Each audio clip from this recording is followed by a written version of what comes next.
And hello again, everybody. Welcome to Upper Crust Pizza on Shelby Drive in Jonesboro. We're live with John Brady on this Tuesday night, season premiere of this program over the next hour and across our entire EAB Red Wolf Sports Network. We're talking A-State basketball with you. Great crowd tonight out here at Upper Crust, a full house on hand as we've got a lot of great stuff to give away. Now, here's how it works. If you haven't been out here before, when you attend in person, you've got a chance to win some great door prizes from our friends at Textbook Brokers on East Johnson in Jonesboro. We got T-shirts to give away. We've got a Red Wolf Boulevard sign. Also, Coach Brady's brought some door prizes of his own tonight. We've got sweater vests to give away.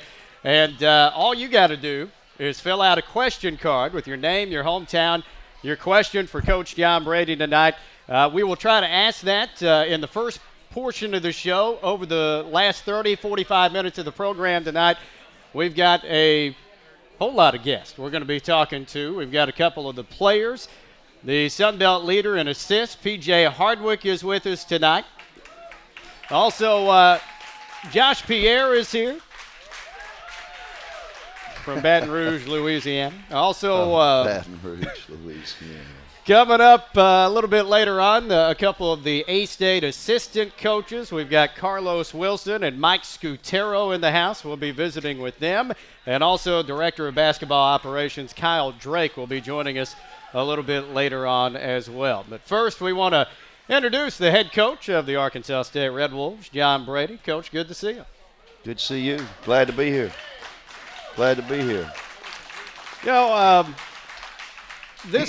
we're going to start off here. You're coming off a busy stretch, and you've got another busy stretch coming up. On Thursday night, you head to Appalachian State. You play Saturday at home against Texas State, and then home again on Monday against the defending regular season champions, Georgia State. And this kind of schedule is something we really haven't talked about before. We really haven't seen it since you've been here. And I hope we don't see it again. I mean, actually, it's a fact. It's no reason for anything. I'm not a reason guy to say this or that, but it hasn't been the most conducive schedule for preparation. You play. We travel. We leave in the morning at 7 a.m. It's an all-day trip to Boone, North Carolina, which is fine. Play the game on Thursday, and then we travel back Friday, play Saturday. And then we have a day to prepare for Georgia State, the defending league champions. So, it's a little different. We've done that before. I've had a Saturday, Monday game and played Monday, Thursday, Saturday. So we've had 3 games the last couple of weeks in succession like that, and it's not the best thing to do. But, what it is what it is. And how you handle those things lends itself to where you find yourself, and we hadn't handled it very well, and we haven't done very good, and so where we are is what we've done, and it's nothing to do with the schedule. It's nothing to do with anything else. I don't go down that road. I don't offer it up to the team. I don't do anything like that about new players or whatever the case may be.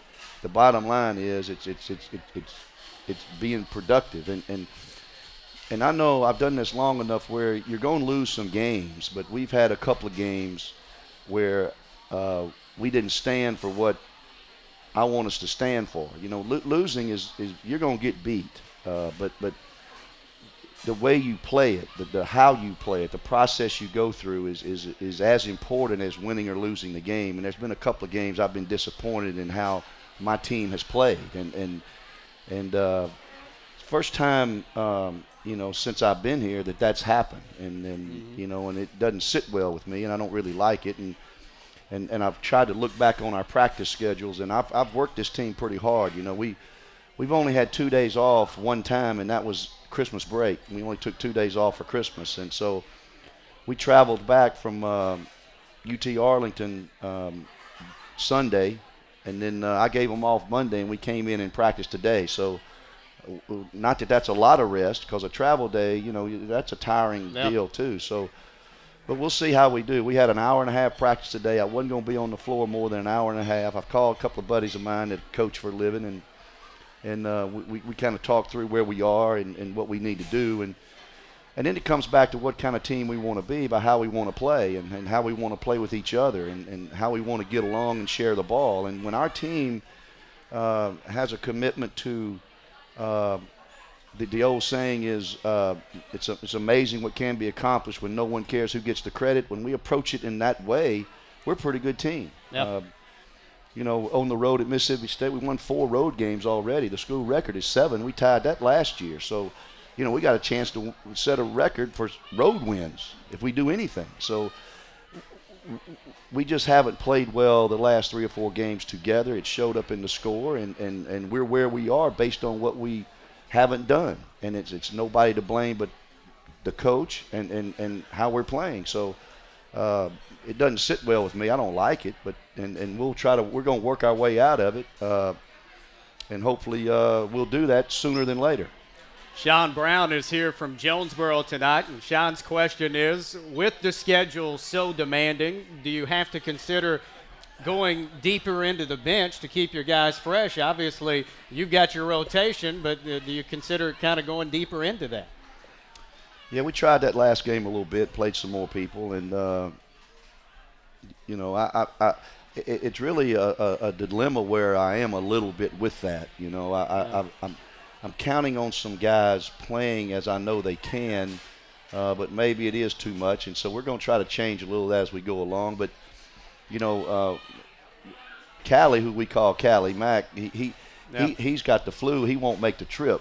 So he'll be out of the rotation because he's got the flu and he won't make the trip. But anyway, we're going to play C.J. Moore on the wing and get him out there a little bit and give Cam or Sean some more rest, and maybe that has something to do with our poor shooting the last 2 or 3 games. We are logging a lot of minutes, but still in itself, I don't want to offer that up for anything. But the statement is right. We are playing a few guys a lot of minutes, and we probably need to do a better job of getting some more guys in the game. But once you get in the game, though, you have to deserve to stay in the game. And sometimes you wonder if a guy who's not playing real well, just for the sake of resting somebody, is that the dilemma you're in? Or you go ahead and play the guy can make some baskets and do some things, even though he may be a little tired. So that's kind of where I am with it. I thought Charles Waters played good at home the other night and gave us a good lift. And he got 12 minutes the other night on the road. And I may start him in the game against App State Thursday night. Ken Stewart is here from Jonesboro. It's good to see him in the first row, him and his wife Marlita here. He wants to know, Coach, has one of the players emerged as a team leader? Who would you say your team leader is at this point? I don't know. I don't think there's been anybody establish themselves as that has the respect of all the players just yet, and that's one thing we're kind of searching for a little bit.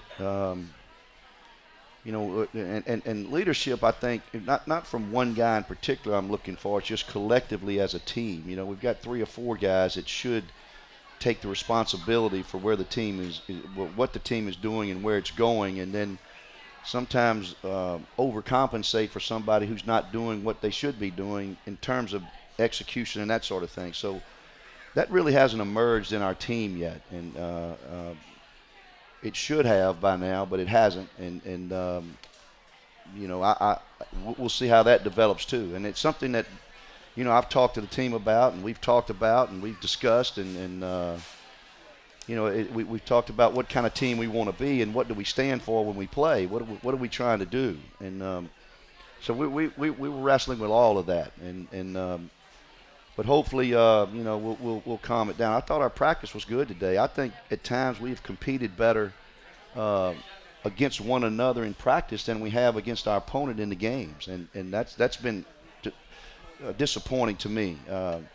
We'll get after each other in practice and bow up on each other in practice sometimes because of the competitive nature that is there, that's established in the practice. And we get in the game and we don't have that same approach at times, and that doesn't make sense to me. But those are things that we talk about, we discuss, we watch tape, done a lot of that, and we'll just see if we can get this team playing consistently better on both ends of the floor, actually, on both ends right now. Your health update brought to you by St. Bernard's. No injuries right now, but you had a couple before the start of the season that kind of set you back as far as your development goes. Anthony Livingston, first day of preseason practice, has his nose broken.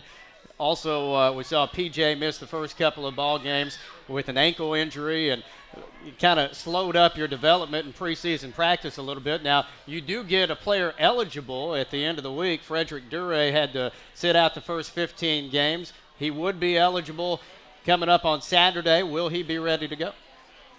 To somewhat, but he's been injured, for about 5 weeks. Yeah. He didn't practice for 5 weeks because of an injury. Tore a quad muscle or partially tore, and they wouldn't let him do anything for about 4 weeks. So he came back the other day, and he's practicing with us, and certainly we're going to play him in the game and see how he does. He'll be eligible for the Texas State game, I believe.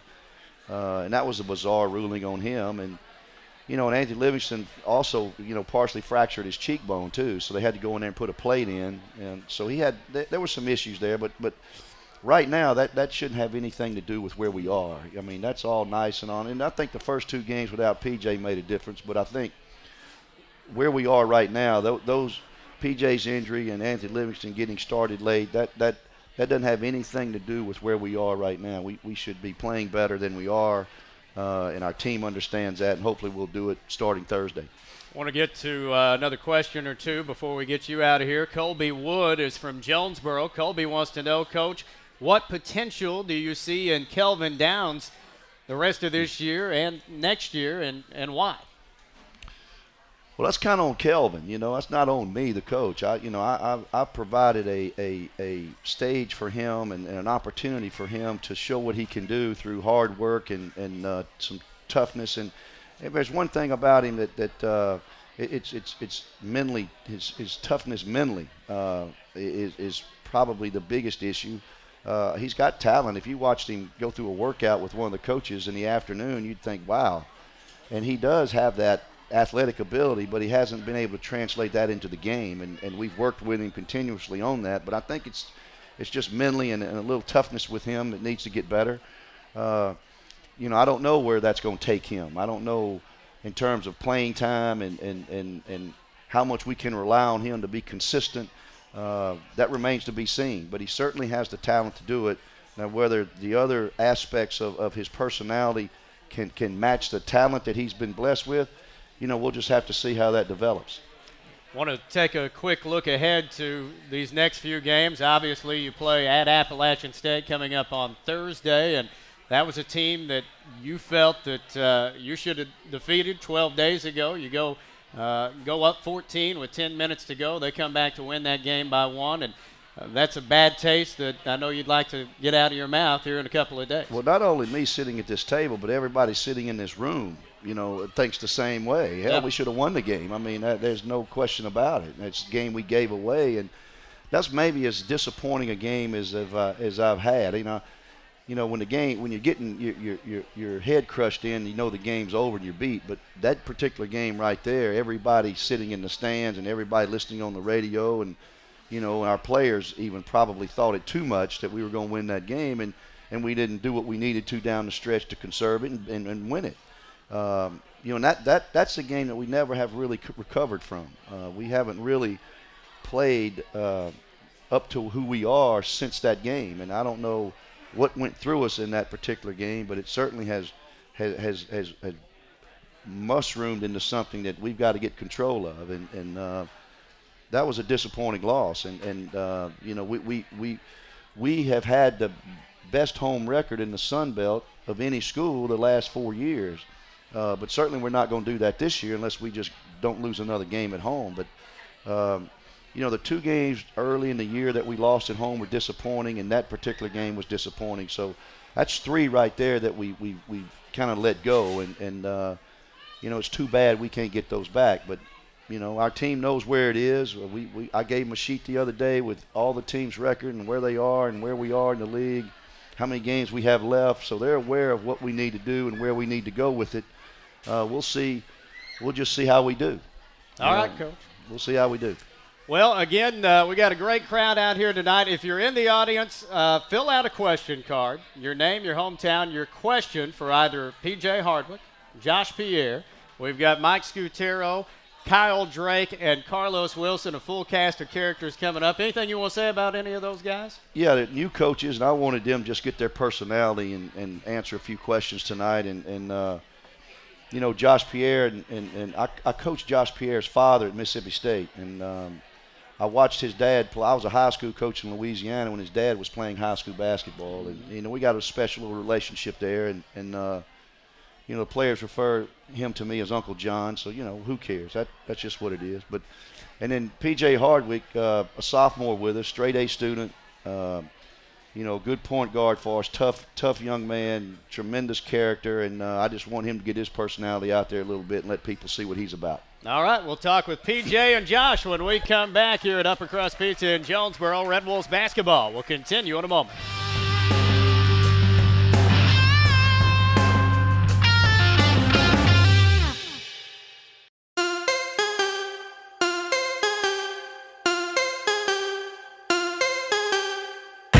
Can't stop, won't stop. Where the brakes at? I give him that diddy bop. Make moves or make excuses. Don't got the power. Shut me down. That's not enough. I'm my biggest problem. Don't got the power. Shut me down. That's not enough. You can't stop me.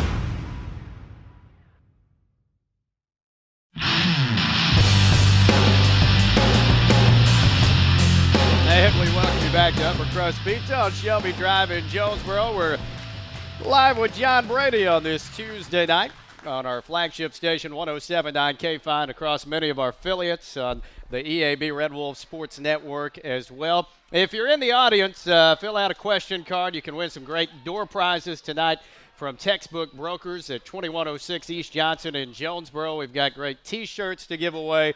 We've got a Red Wolf Boulevard sign. We've got several sweater vests that Coach Brady has brought as well to give away tonight. We'll give those away at the end of the program as we continue to get questions here at the front. We want to welcome in the Sun Belt leader in assist as we go into this week. It's P.J. Hardwick. How you doing, P.J.? Well, first of all, let's kind of talk about that. You had a stretch where you had 32 assists to 1 turnover over the course of 3 games. I asked Coach Brady about it, and he said that's got to be some kind of NCAA record or something. But you've been playing at every level. You know, have you ever put together a 3-game stretch quite like that? Well, no, sir, I haven't. That was really a blessing. My coaches did a good job of putting me in a good position, and my teammates made a lot of shots for me. What's more important to you, though? You know, I know that assist-to-turnover ratio is a big deal. Are you more excited about going through an entire game with 0 turnovers, or are you going to be more excited about maybe 10 assists? Well, my main focus when I go out there is to try to get a win. That's my first focus. And then I like to pass the ball and get everybody involved. But the no-turnover thing is a big deal, but I like to get assists also. It's good to have the best of both worlds. Yes, sir. PJ actually started 17 games at the University of North Texas as a true freshman. He transferred to Arkansas State and sat out last year. Now, just sitting out that 1 year, what were you able to learn? How were you able to get better? Well, I was able to get better as a person, first off, and help me in my academics. At North Texas, I had a 3.6 GPA, and here I made a 4.0 last year. All right. Got to build chemistry with everybody around the community, with my coaches, my teammates. And I just got to learn everything about Jonesboro. I'm really enjoying myself.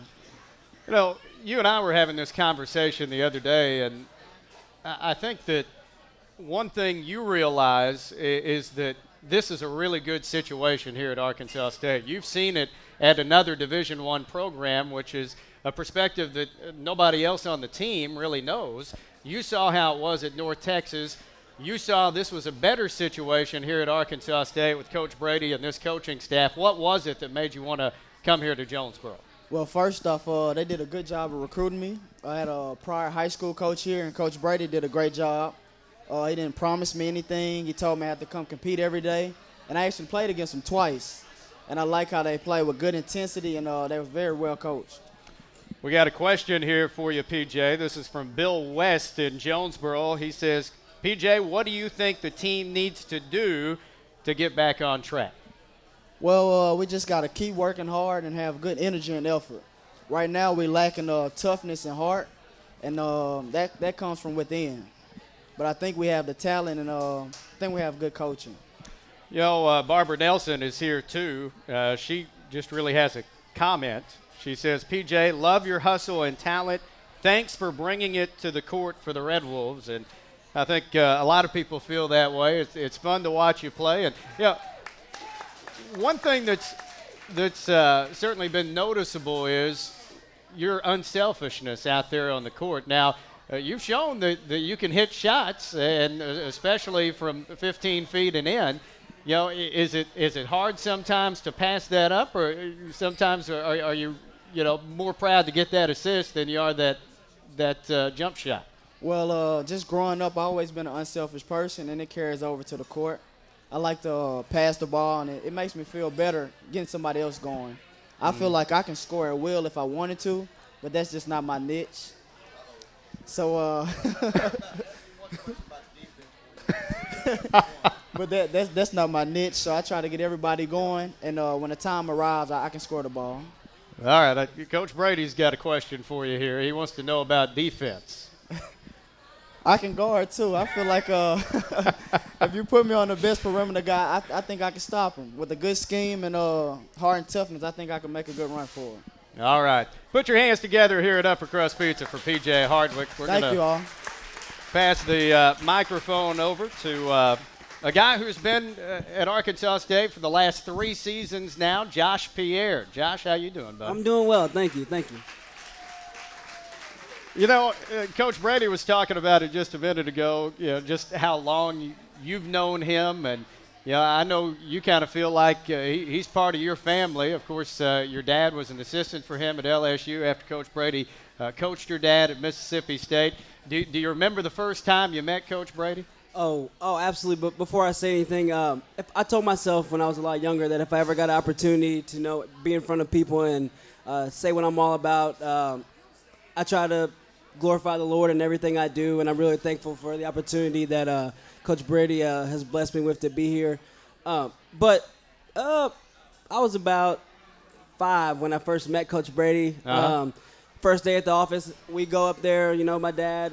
There's nothing that involves basketball or anything growing up in life that I can't remember Coach Brady being involved in, from Saturday nights at football games and tailgating, going to every basketball game early, going to practice, pregame meals when I'm younger. And I couldn't imagine playing basketball for any other coach but Coach Brady. He is basketball to me. So.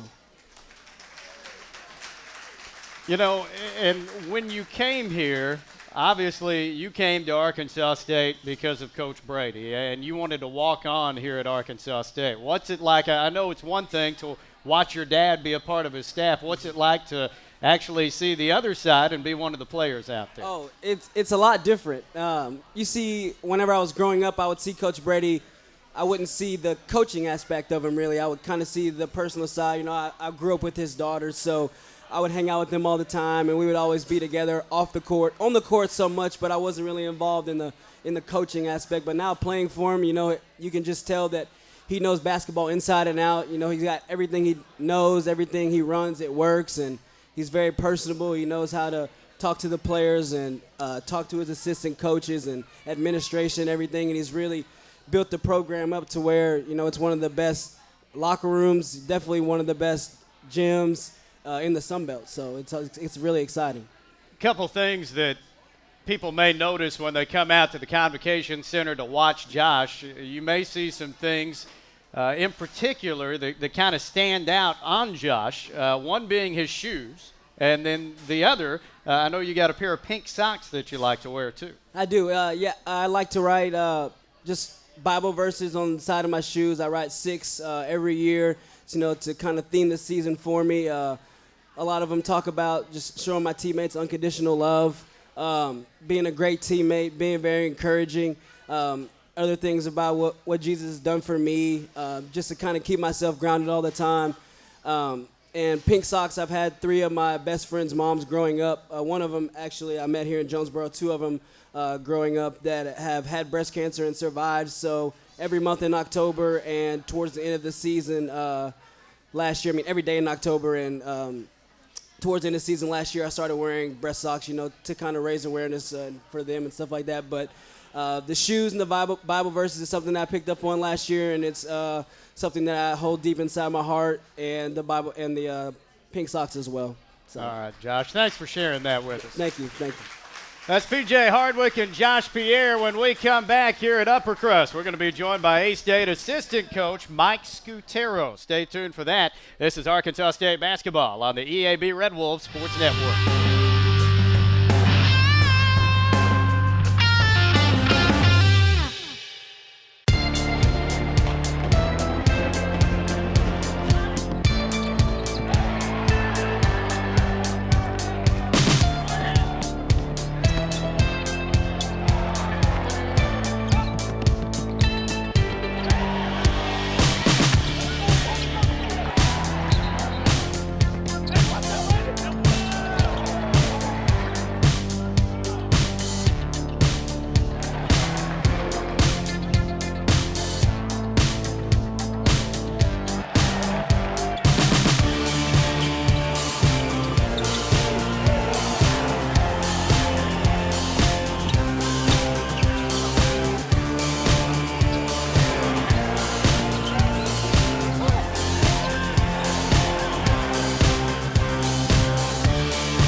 Visit just a minute ago with a couple of the players, P.J. Hardwick and Josh Pierre. We're joined now by one of the 2 new assistant coaches on the A-State staff this year, and we want you to put your hands together for Mike Scutero. How you doing, Coach? I'm doing great. I appreciate you guys all coming out to support us. Now, you've been here a few months now, and you didn't take very long to kind of get accustomed to Jonesboro, and I actually saw you at quite a few of the football practices, just kind of taking everything in before the season started. Yeah, I was just blessed to be a part of a great situation here, so well supported by the fans and the administration. I just definitely wanted to be able to enjoy all of it. Talk about your history a little bit. Now, you actually grew up in the Orlando area, and then you were an assistant coach in junior college at Odessa for a while. Then you got the chance to be an assistant coach on the Division I level at Middle Tennessee. And, if you've been around Coach Brady at all, you know that he's very close with Kermit Davis. Kermit was an assistant on Coach Brady's staff at LSU. And, well, I guess, kind of got your education on John Brady before you even got to Arkansas State. Yeah, Coach Brady and Coach Davis are very similar. day-to-day operations, practice, expectations. You can definitely see, you watch Tennessee on TV here, and you can see where Coach Tyndall has a lot of Coach Brady in him, and toughness and physicality and the way they play. So I've been blessed to work for a number of great coaches. Coach Brady, obviously here, and Coach Davis, and Dennis Helms is a junior college Hall of Fame coach at Odessa. So I've been lucky to learn from all three of those guys.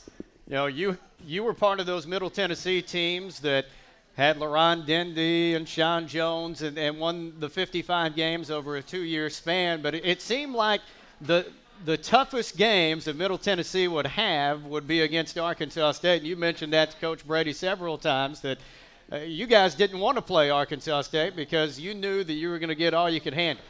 Yeah, I mean, we were definitely pretty much a spitting image of each other. We knew we were going to get, it was going to be a physical game, and they're going to be tough, and they're going to make us work for every basket. And obviously you guys had our number a few times. And it was fun to watch those teams, though, and you're able to take what you learned at Middle Tennessee. You spent 1 year at Kennesaw State, and then you came here to Arkansas State. Talk about how you got the job, how you found out about the opening, and just your feelings once you arrived here on campus. It's kind of crazy. Coach Davis calls me and says, hey, Coach Brady's going to call you tomorrow and offer you the job at Arkansas State. Don't ask any questions. Take the job. And so I said, okay, yes, sir.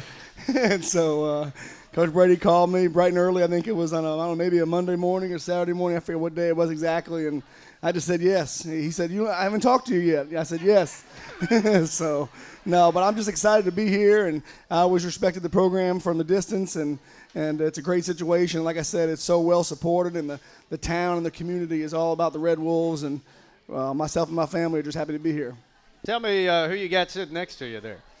My little man, Noah, my number one recruit. He's 6 years old, goes to Fox Meadow Elementary, and he's our number one fan. My wife in the back, Kimberly, and my little man, Caleb, he's 2 years old. So we're just, like I said, I got a great family and great support system at home to be able to do my job. Now, I asked you before we went on air if you wanted to share this. I just think it's a great story.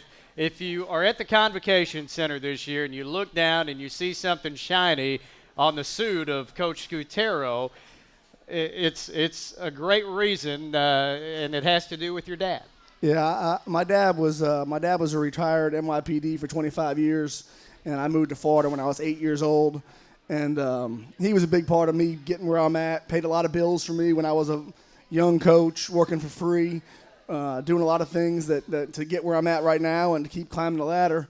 But I have a badge, and I remember when I was a little kid, I had a little badge with his number on it.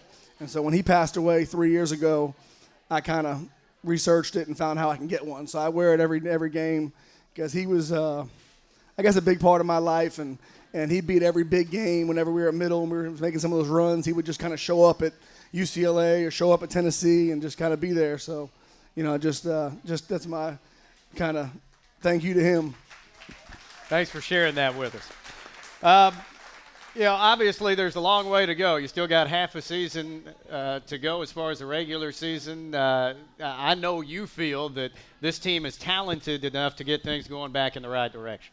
Right. No, I really feel like we're one of the most talented teams in the Sun Belt. I told our guys the other day, Sean, Pete, not to knock anybody, but I think Sean, PJ, Anthony, and Cam could be all conference type guys, and a big part of it is chemistry, and you never know when it's going to come together. But I really think that we can get it together at the right time and get this thing going in the right direction. All right, Coach. Thanks for coming out tonight. Thank you again. That's A-State assistant coach Mike Scutero. We'll talk to another part of the A-State staff when we come back, when Carlos Wilson joins us out here at Upper Crust Pizza. Stay tuned. Red Wolves basketball will continue in a moment.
I want to bring in another assistant coach, and he was just saying, man, I got to follow Mike Scutero. He's a tough act to follow, but Carlos Wilson is here. How you doing, Coach? I'm great. How you guys doing? Yeah, we're doing great. Got a great crowd out here at Upper Crust tonight. And first off, you kind of like Coach Scutero went through the junior college ranks. You were at Odessa for a couple of years, Tyler Junior College before that. And you were also a head coach on the high school level. We're going to talk about that here in just a minute. But kind of the first question is, what's the biggest adjustment going from a junior college coaching staff to a Division I level? Well, I would say the biggest adjustment for myself is really a positive. It's when you're a junior college coach, often you're the bus driver, you're the counselor. You know, you coach every position on the court. You wear many hats, you know, and moving to the Division I level, you know, you basically, you know, have an area of concentration that you don't do so many different things, you know. So I found that to be the most fulfilling of everything between the two levels.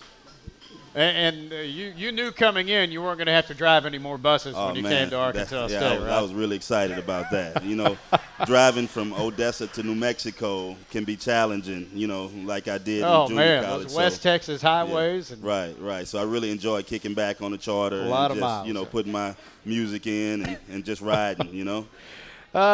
You know, and we talked about the high school days, but you weren't just any high school head coach. Carlos Wilson coached at Christian Life Center Academy. Now, this is in the Houston area, and you were there from 2006 to 2011, and Coach Wilson's teams went a combined 180-30 during his tenure there.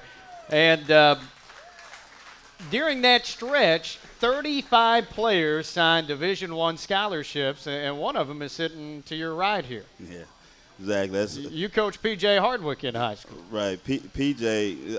It's a wonderful story. He comes up to me and showed interest in the program. Was wanting to know if he could try out. During that time, I had a point guard that had went to Tennessee. I had a kid by the name of Junior Cadogan who had just graduated that was going to Marquette University.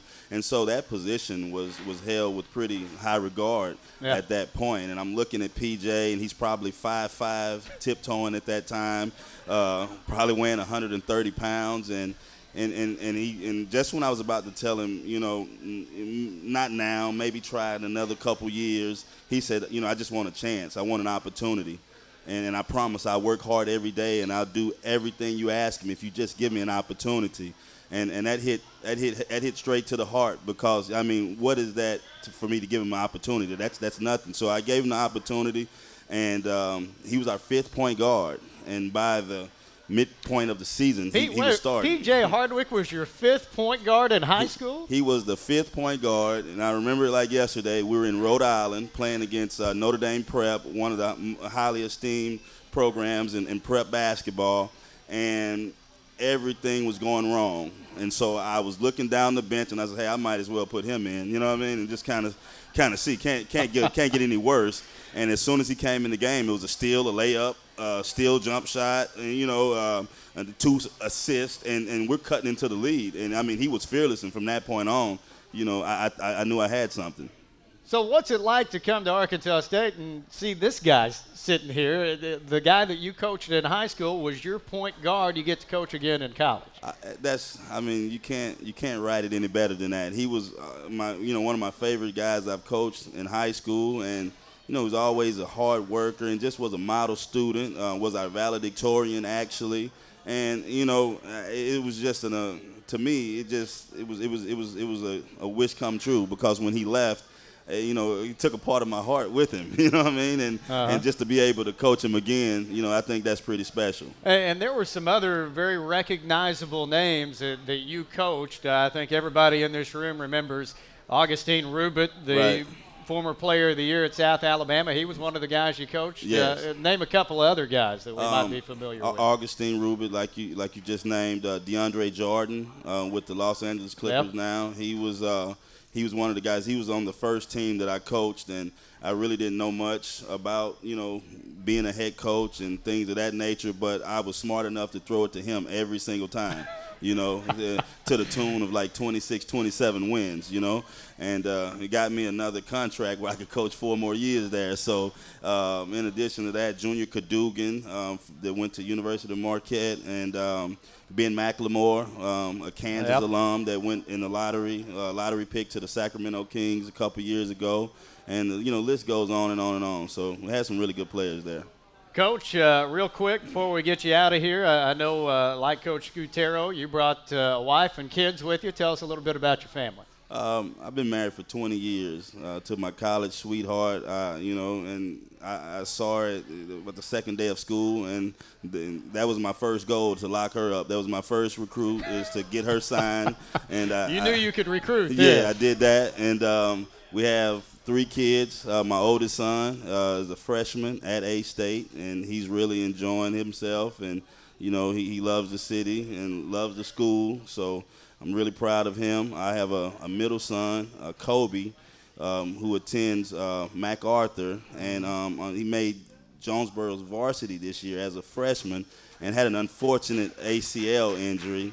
And he's sitting out this season, but his spirits are high. He's rehabbing, and he's really working hard to come back. So, you know, we're supporting him through his ordeal. And my daughter, 10 years old, Khalees, you know, she runs the whole operation. You know, she goes to international studies, and she's just a social butterfly. People know her around town. I don't even know them, and, you know, she introduces me to them, and, you know, I speak and how you doing. But, you know, the family loves it here, and, you know, we've been embraced by the community, you know, by the alumni, administration, and I couldn't ask for a better place to work. Carlos Wilson joining us out here at Upper Crust tonight. Thanks for coming by. We'll take one final break. Be back to wrap things up with Basketball Director of Operations Kyle Drake. When we come back, this is Arkansas State Basketball on the EAB Red Wolves Sports Network.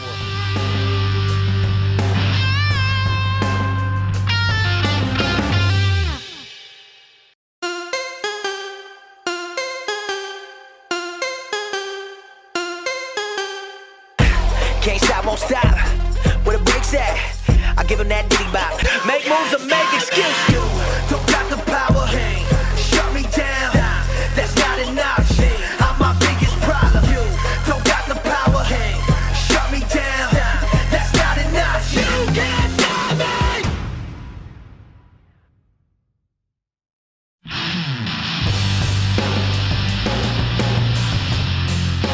Before we get out of here, we are joined by Director of Basketball Operations Kyle Drake. And Kyle, first off, you've been around this program for a while, and we want to all celebrate with you because just a few weeks ago you received your master's degree from Arkansas State University. And I actually have my bachelor's degree from Arkansas State as well. You're a North Little Rock native. Yes, sir. Yes, sir. You know, if anybody's been around a basketball program at all, you know that the busiest guy on the staff is the Director of Basketball Ops. You got to handle all the travel, all the arrangements for everything that goes on. What's it like trying to go after your master's and be a Director of Basketball Operations at the same time? Well, you know, luckily I knocked most of my classes out as a graduate assistant, and so last fall all I had left was kind of an internship and one other class, and so it wasn't as difficult as it could have been. And I mean, I just kind of lucked into that, but it was still, you know, and lucky for me, I had an online class, so it wasn't anything I had to miss practice or miss the job for to go to class. And so I was able to I was up staying at the office later than usual, finishing up the classes and stuff. Real quick, you are in charge of the travel, so people want to know, Marlita Stewart's here from Jonesboro tonight. What are the travel arrangements for this Appalachian State trip? Appalachian State, we're staying at the Courtyard Marriott, 7 minutes from campus. Plenty of restaurants for Coach Brady to go eat at. We leave at 7 a.m. tomorrow. 7 a.m. tomorrow. 9:35 flight into Atlanta. We fly out of Atlanta at 12 and get into Charlotte at 150. Hey, this is a guy that knows everything that's going on. And one thing that you learn more than anything else, this is what we're going to close with tonight. On-the-job training, you find out which hotels to stay at and which hotels not to stay at. Correct. And I imagine if we go to Toledo again, we're going to be staying somewhere else. Definitely. And definitely will never stay at that hotel ever again. Although Coach Brady did tell me it was his personal favorite, but no one else really liked it. He's just shaking his head over there. You got to know when to coach a car, too. All right, Joe Clement, Sean Brown, Mary Nell Masterson. Let's see, Logan West, Colby Wood, and Marlita Stewart, all winners tonight of our prizes from Textbook Brokers, also the prizes that Coach Brady brought as well. Thanks to everybody who came out to Upper Crust tonight. For everybody who's part of the program, and David Wofford back in the studio, I'm Matt Stoltz. Good night, everybody.